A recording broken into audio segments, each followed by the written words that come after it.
नमस्कार प्यारे बच्चों।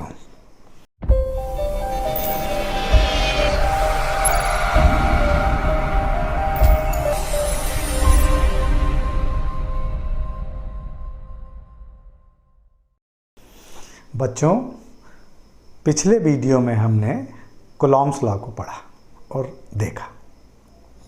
कूलॉम्स लॉ में हमने दो चार्ज पार्टिकल के बीच लगने वाले बल को कैलकुलेट किया है, गणना की है उसकी। हमने दो अलग अलग चार्ज माने हैं, केवल दो ही चार्ज लेके चले और उनके बीच में हमने बल की गणना की। लेकिन अगर ऐसा हो कि कोई एक आवेश दो या दो से अधिक आवेशों से घिरा हो, तो उस पर कुल कितना बल लगेगा, इस बात को बताने के लिए आज हम पढ़ने जा रहे हैं अध्यारोपण का सिद्धांत।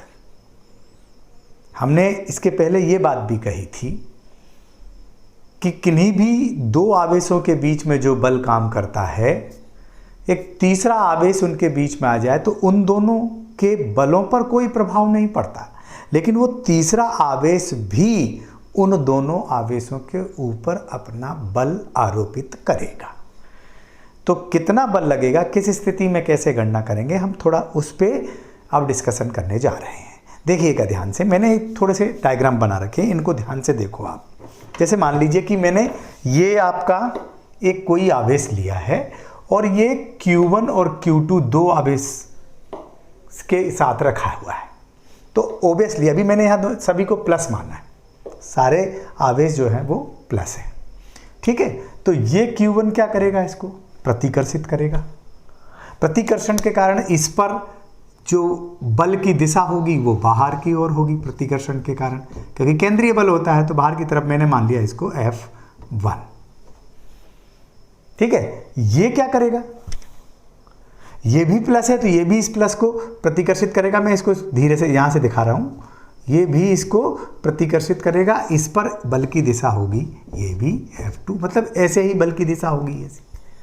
दोनों बल एक ही दिशा में, तो परिणामी बल क्या होगा, वेक्टर सब के अकॉर्डिंग जुड़ जाएगा। जैसे एक टेबल रखी है और उस टेबल को पकड़ के हम दो लोग खींच रहे हैं, एक ही दिशा में खींच रहे हैं, तो फिर बल की दिशा एक ही है, परिमाण जो होगा वो दोनों का जुड़ जाएगा। तो यहाँ परिणामी बल आ जाएगा F = F1 + F2 और परिणामी बल की दिशा बाहर की तरफ चली जाएगी ऐसी। यहाँ ठीक यही लिए हैं, लेकिन मैंने ये प्लस रखा है, ये माइनस रखा है। तो ये क्या करेगा, ये इसको अपनी ओर ऐसे आकर्षित करेगा, जिसको मैं कह दूंगा F1। ये भी इसको अपनी ओर आकर्षित करेगा, यानी दोनों बलों की दिशाएं तो समान है। यहाँ आकर्षण बल काम कर रहा था, यहाँ प्रतिकर्षण बल काम कर रहा था। दिशा दोनों की एक होने के कारण ये भी जुड़ जाएगा, F1 + F2, ये भी जुड़ता चला जाएगा आपका, ठीक है। यहाँ क्या किया मैंने, तीनों आवेश प्लस ले लिए हैं, लेकिन Q1 को इधर रखा, Q2 को इधर रखा। तो ये वाला जब इसके ऊपर बल आप आरोपित करेगा तो प्रतिकर्षण के कारण इसकी दिशा तो जाएगी ऐसे बाहर की तरफ। मैं इसको लिख देता हूँ F2। ये इसको प्रतिकर्षित करेगा तो इसकी दिशा जाएगी इस तरफ, मैं इसको लिख देता हूँ F1। अब परिणामी बल क्या होगा, चूंकि यह दिशाएं विपरीत है, वो रस्सी खेल होता है ना, रस्सी खेल, एक इधर खींच रहा है एक उधर खींच रहा है, तो रस्सी किधर जाए।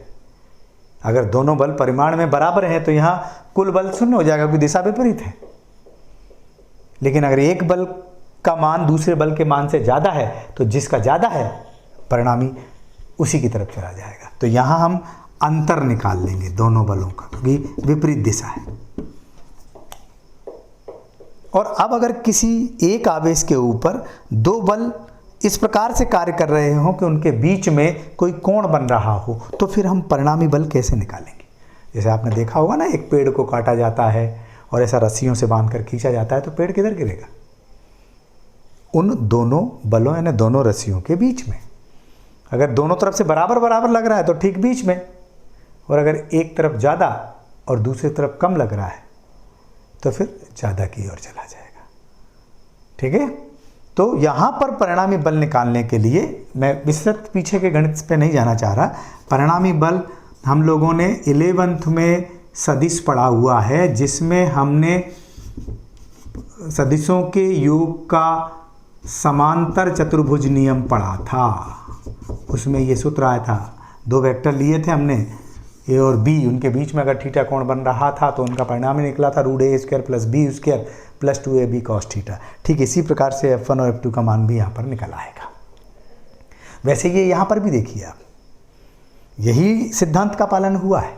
दोनों एक ही दिशा में कार्य कर रहे हैं, अर्थात उनके बीच में कोण 0 का है और cos 0 का मान 1 होता है। अगर मैं यहाँ पर 1 रख दूंगा तो मुझे क्या मिलेगा, f1² f2² + 2f1 f2।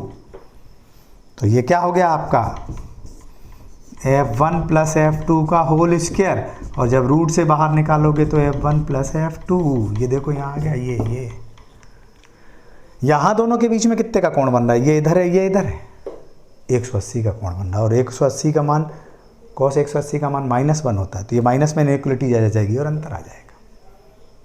तो इस प्रकार से इस सूत्र का इस्तेमाल करते हुए हम किसी भी स्थिति में अध्यारोपण के सिद्धांत पर किसी एक आवेश पर परिणामी बल की गणना कर सकते हैं।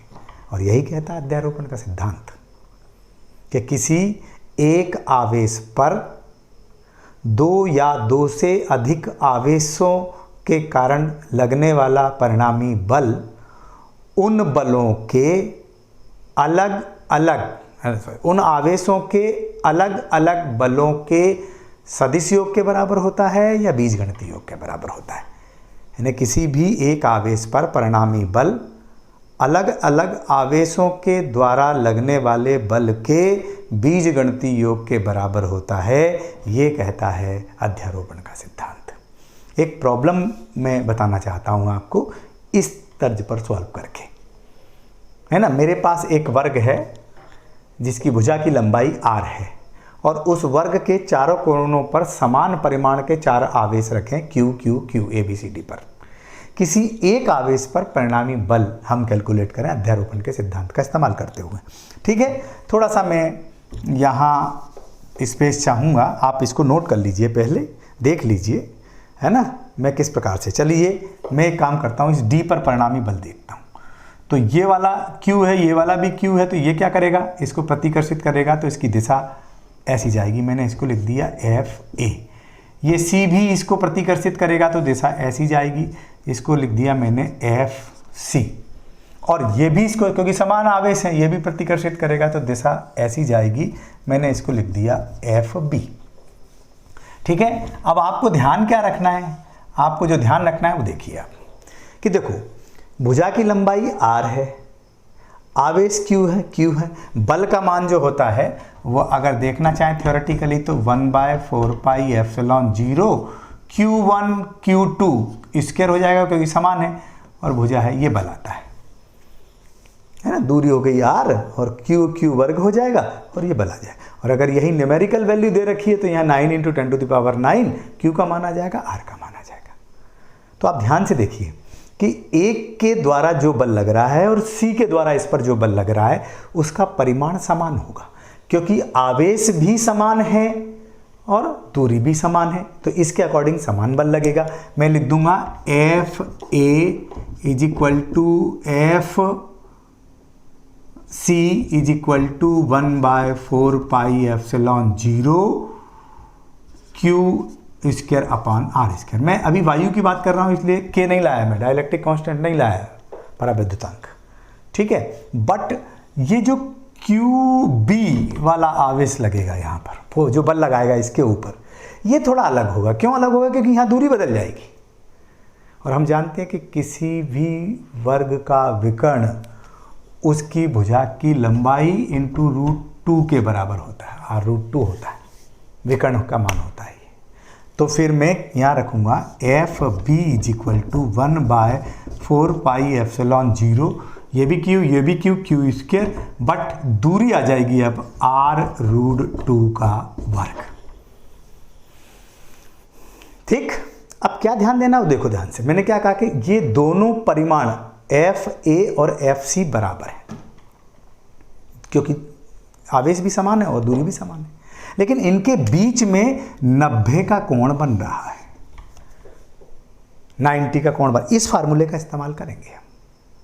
और हम ये भी जानते हैं कि जब दोनों के परिमाण समान हैं तो उनका परिणामी ठीक बीच में ही आएगा, मतलब इधर ही आएगा, इधर ही।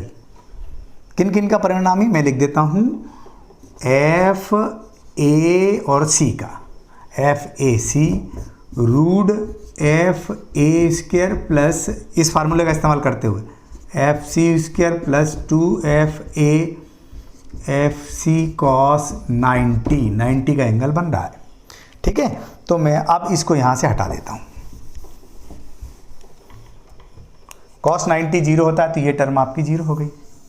क्योंकि इन दोनों का परिमाण समान है तो मैं यहाँ 2FA कर दूंगा, FA प्लस FA2, तो ये हो जाएगा √2 और FA का मान है 1/4 pi epsilon 0 Q square upon R square. And इनका परिणामी FAC भी इसी डायरेक्शन में आ रहा है। अब दोनों बल एक ही दिशा में हो गए तो मैंने अभी क्या कहा था, सेम डायरेक्शन में लगेंगे तो प्लस हो जाएंगे, या यूँ कहो कि दोनों का मैग्नीट्यूड इसी फार्मूले से निकाल लो, एंगल 0 का रख लो तो भी वही आ जाएगा। ठीक है, तो मैंने क्या करा, सेम डायरेक्शन में होने के कारण F रिजल्टेंट ये हो जाएगा FAC प्लस FB। FAC की वैल्यू ये रही √2 1/4 pi epsilon 0 Q square upon R square plus, ठीक, इसकी वैल्यू रख दो FB की 1/4 पाई एप्सिलॉन 0 Q स्क्वायर, वर्ग कर रहा हूं मैं इसका 2R स्क्वायर। क्या क्या कॉमन आ रहा है देखो ध्यान से, इधर लिख देता हूं मैं, यहाँ क्या क्या कॉमन आ रहा है, F is equal to 1/4 pi epsilon 0 Q square upon R square common है, यहाँ बचा √2 और यहाँ बचेगा 1/2। तो देख लो ये परिणामी बल रहेगा इस समय D के ऊपर अध्यारोपण के सिद्धांत से। तो एंगल बने तब भी इसी का इस्तेमाल करना है, ना बने तब भी इसी का करना है। अगर मैं यहाँ पे cos 0 रख देता तो ये FA square plus FC square plus 2FA FC हो जाता, क्योंकि cos 0 की वैल्यू 1 हो जाती, तब भी A प्लस B के होल स्क्वायर की इनइक्वलिटी बन जाती है और दोनों को प्लस ही करना पड़ता। तो आपको ध्यान रखना पड़ेगा जब भी अध्यारोपण की बात आएगी तो हम दोनों 2 या 2 से सभी आवेशों का बल देखकर फिर उस पर एल्जेब्रिक यानी बीजगणितीय योग करने का प्रयास करेंगे, क्योंकि किसी भी एक आवेश पर 2 या 2 से अधिक आवेशों के कारण लगने वाला बल उन आवेशों के अलग अलग बलों के बीजगणितीय योग के बराबर होता है। नमस्कार।